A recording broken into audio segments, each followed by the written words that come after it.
Mujeres Judías.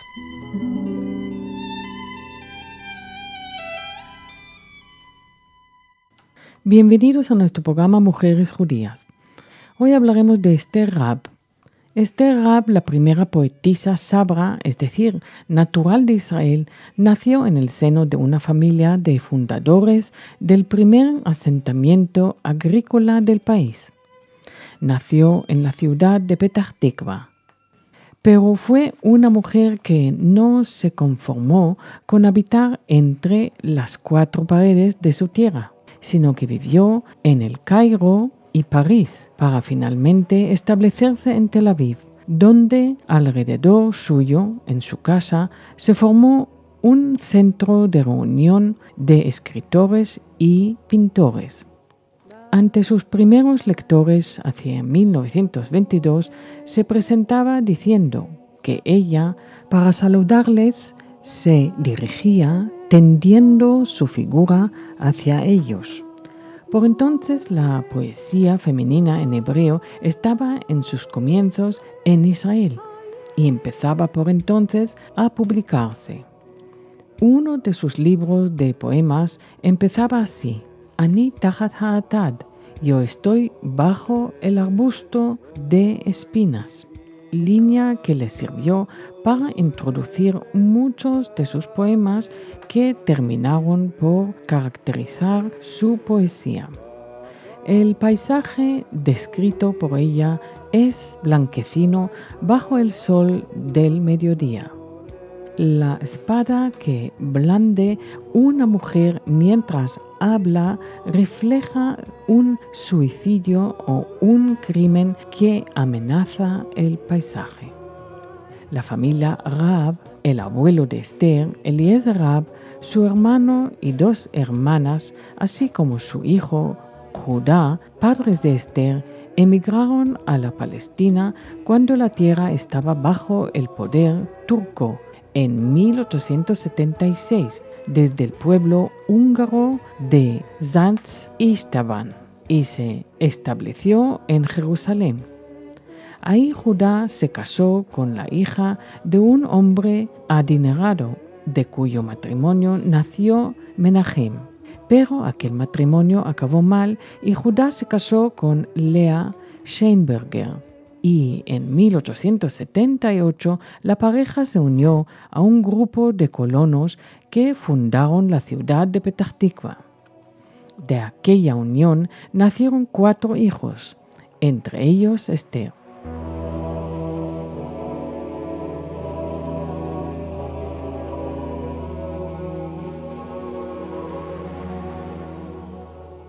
Esther Rab, como primera poetisa moderna en lengua hebrea, se dio a conocer a través de sus poemas, la mayoría de los cuales incluye sorprendentes imágenes poéticas sacadas de la naturaleza y tratadas literariamente de tal manera que todos vieron en ella una voz nueva, una nueva manera de expresión poética en hebreo, desprovista de los tópicos que son comunes a los poetas que describen la tierra de Eretz Israel.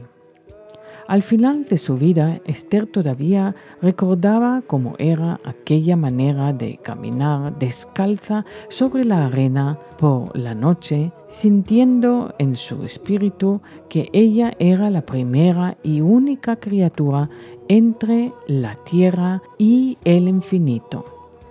Aunque el hebreo no fue su primera lengua, era sin embargo como si lo fuera, ya que había terminado por dominarlo de tal forma que se identificaba enteramente con esa lengua.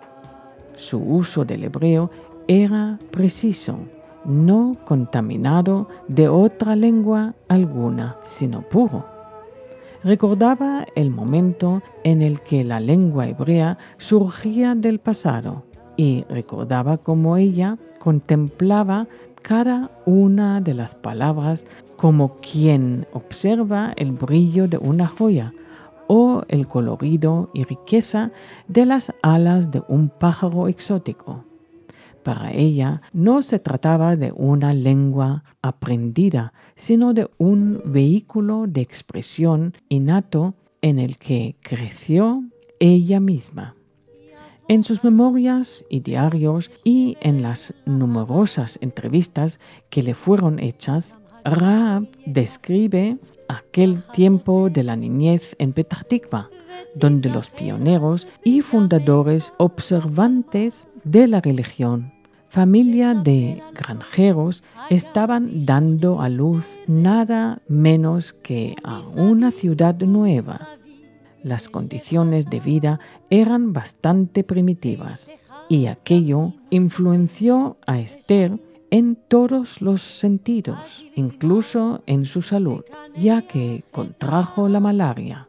Describe sus aventuras en la escuela, los primeros amores adolescentes, la rudeza de la vida junto con la magia de los primeros años.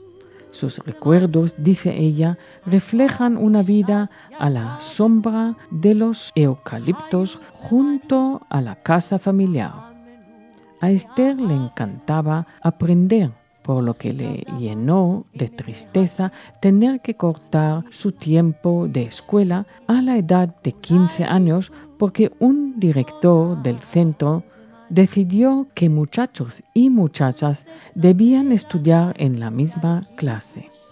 Su relación con su padre fue muy estrecha, al tiempo que se distanciaba de su madre. En su poema La'av, a mi padre, de 1929, conmemora 50 aniversario de su llegada a Petah Tikva, y Esther canta a las manos de su padre, por lo que se opusieron en modelar y dar forma a sus campos, en los que plantaba las semillas de una futura cosecha y cuidaba los viñedos al tiempo que plantaba los eucaliptos para desecar la tierra.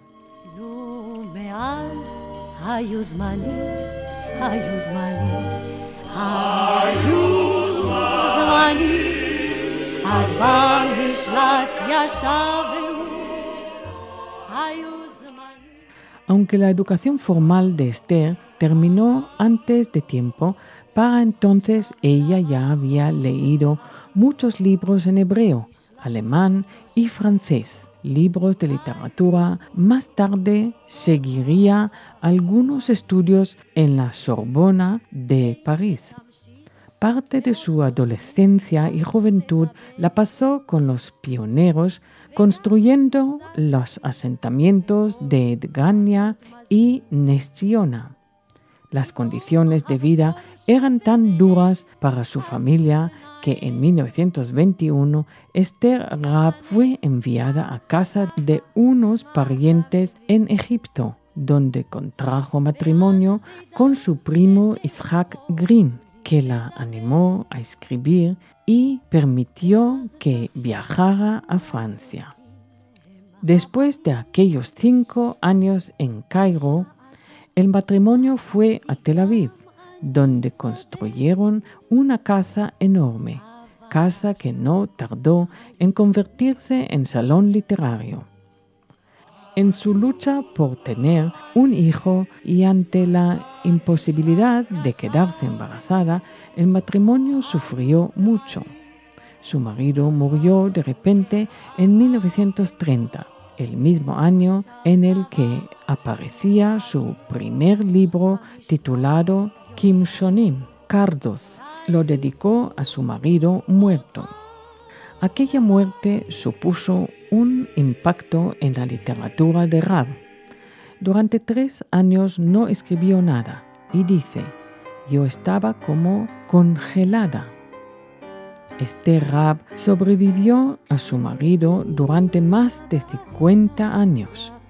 Volvió a casarse con el artista Aryeh Halviel, pero duró poco.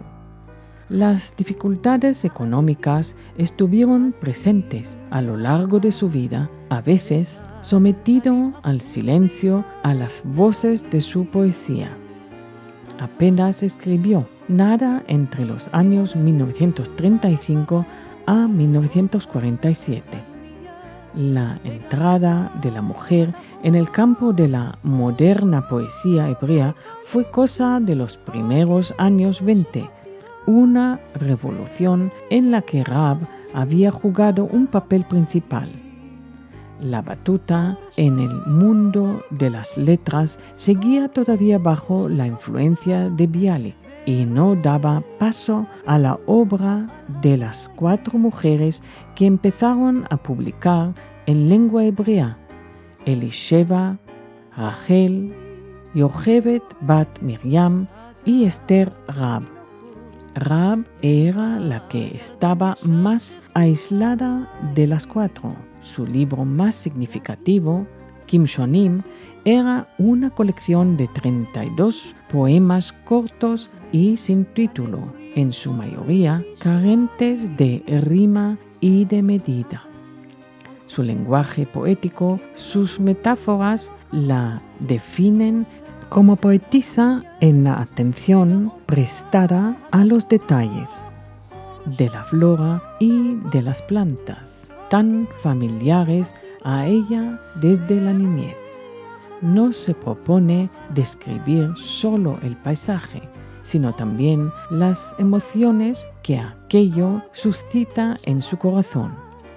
Uno de sus poemas últimos, Shirat Isha, una canción de mujer, de 1969, habla de su relación con Dios, con la tierra de Israel, con la poesía y consigo misma como mujer. Su significado como mujer y poetisa, como pionera en muchos campos, sigue estando presente en la cultura israelí por la fuerza de su voz, así como por la profundidad de sus versos. Gracias y hasta el próximo programa.